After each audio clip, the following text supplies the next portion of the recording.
of you bold, beautiful, brilliant, and highly evolved souls. I'm Davina, and today's topic is surrender. And I guess the first part I want to talk about is surrendering to the flashbacks, which is an extremely difficult thing.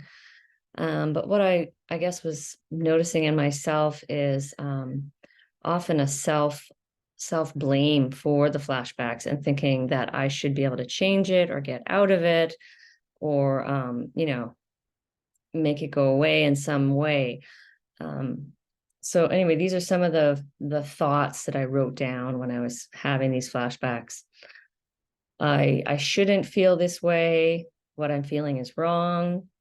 It's my fault that I feel like this, so I should be able to change it or fix the way I'm feeling.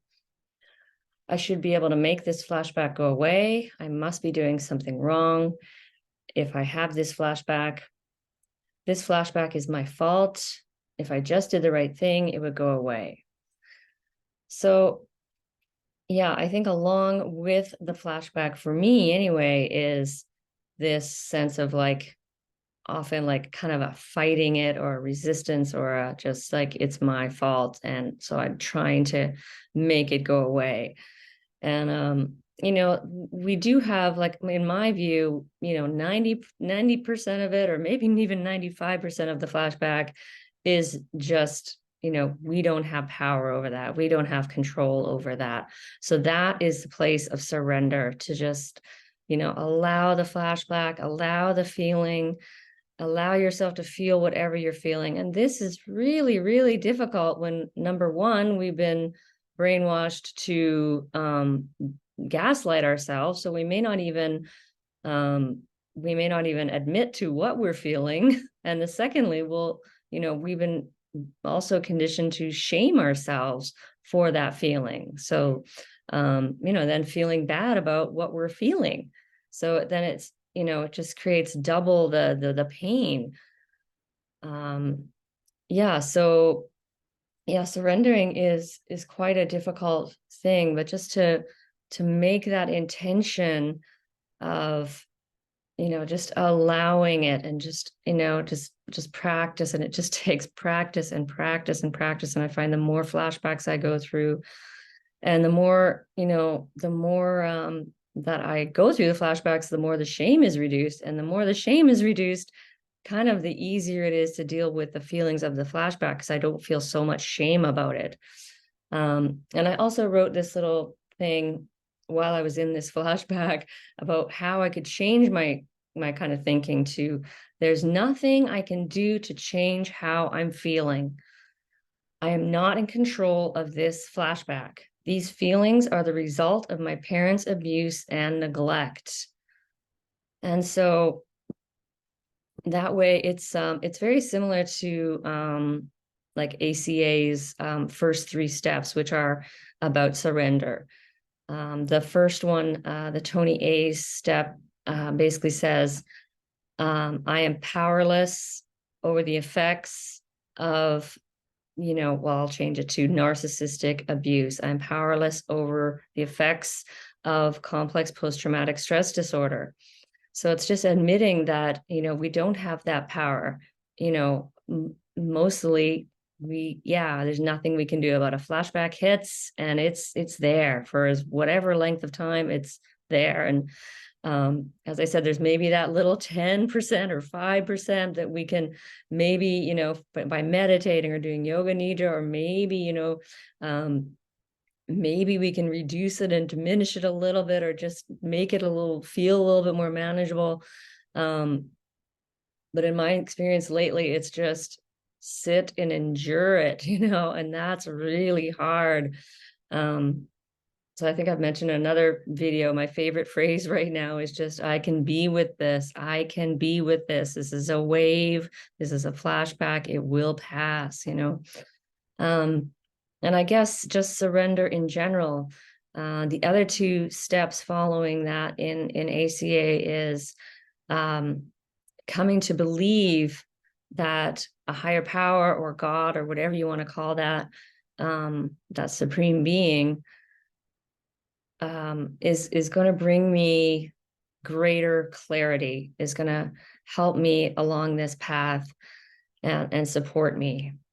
And step 3 is then, learning to love ourselves and to trust in that higher power, in God, in whatever you choose to call that. And maybe you don't believe in God, and then maybe you're not watching this video now, which is okay too. But I have definitely come to believe in God, and I didn't before.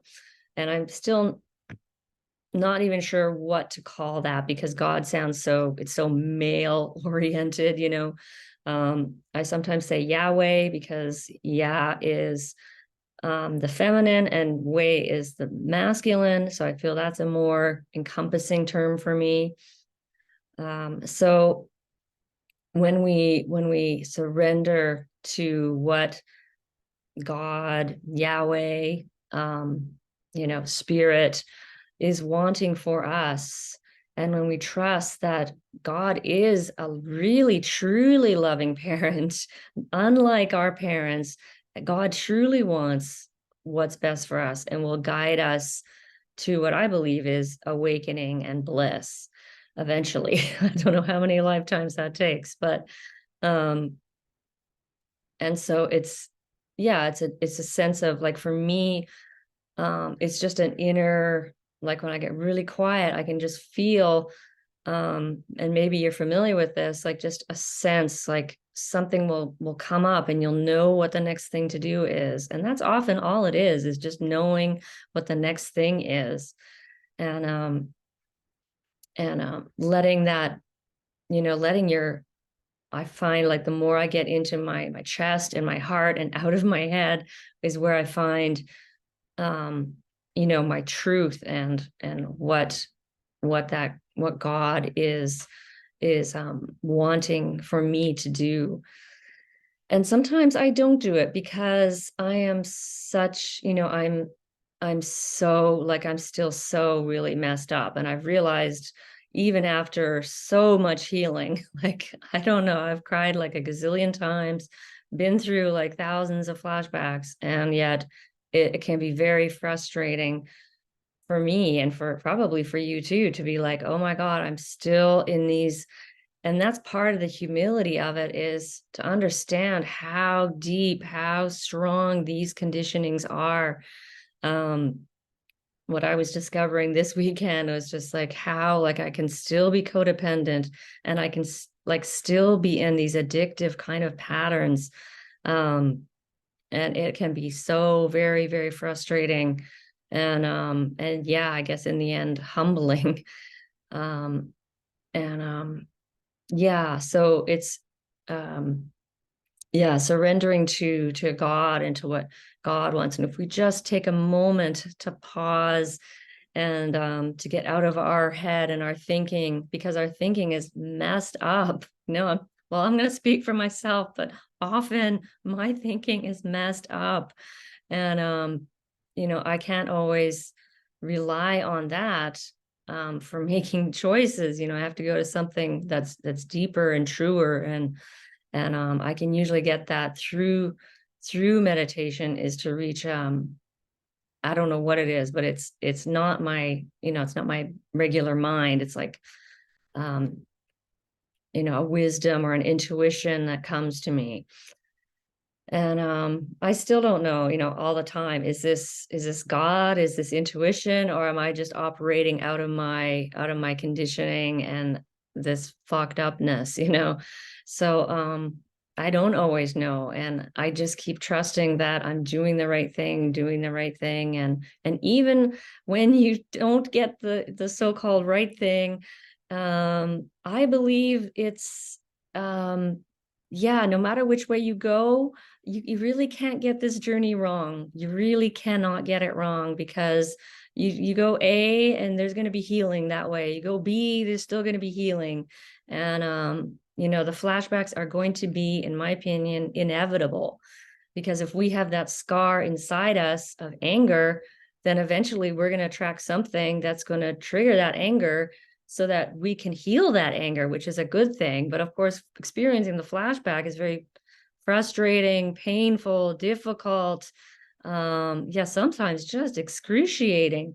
So, yeah, I guess I just wanted to kind of ramble about that for a bit. But I believe surrender is a huge part of this path. And yeah, so I hope this was helpful or insightful or just plain validating for you in some way today.